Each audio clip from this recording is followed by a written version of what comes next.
Hello everybody, আমি শতাব্দী ঘোষ হাজরা। আমি basically এখানে পেন্টিং এক্সিবিশনের জন্য এসেছি। এখানে বেসিক্যালি আমার পুরোটাই হলো অ্যাবস্ট্রাক্ট আর্ট এবং কিছু কিছু আছে যেটা কিনা আমার পুরোটাই ক্রিয়েশনের ওপর, নিজের ভিজুয়ালাইজেশনের ওপর। যেমন এখানে কয়েকটা দেখতে পাচ্ছেন ছবি, এগুলো পুরোপুরি ক্যানভাসের ওপর অ্যাবস্ট্রাক্ট, মডার্ন অ্যাবস্ট্রাক্ট আর্টস রয়েছে। হ্যাঁ, এগুলোর মিনিং আপনার এলেই তখনই এক্সপ্লেন করা হবে। কিছু কিছু আছে এখানে, যেমন কমন কিছু কিছু আছে, গণেশজি, লক্ষ্মী, কিছু কিছু আছে কোনো ফেস্টিভ্যালসে যারা একসঙ্গে মিশে।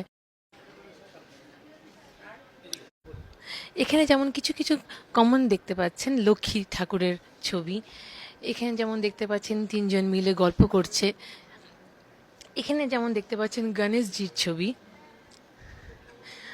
আর একটা বিশেষত্ব বলি, এখানে একটা আছে ক্যানভাস পেন্টিং, যার নিচে আপনারা দেখতে পারবেন যে ক্র্যাকিংটা, বেসিক্যালি ক্র্যাকিংটাই হলো এর অভিনবত্ব, যার জন্য এটা কিনা আরও প্রাইজলেস করে দিচ্ছে বেসিক্যালি। হ্যাঁ, এটাই এক ধরনের অ্যাবস্ট্রাক্ট আর্ট অন ক্যানভাস। আরও কিছু কিছু ছবি আপনাকে দেখাতে পারি যেগুলো ওয়ালে হ্যাং রয়েছে।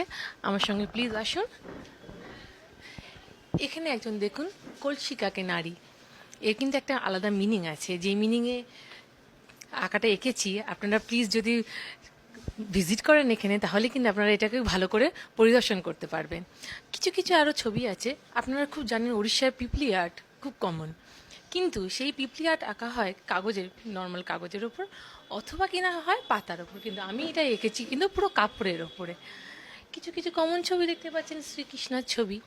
আমার তৈরি একজন আছে, আমার তৈরি নাম দেবশ্রী। আমি নিজের নাম দিয়েছি, নিজে তৈরি করেছি একে, আমার ক্রিয়েশন দেবশ্রী।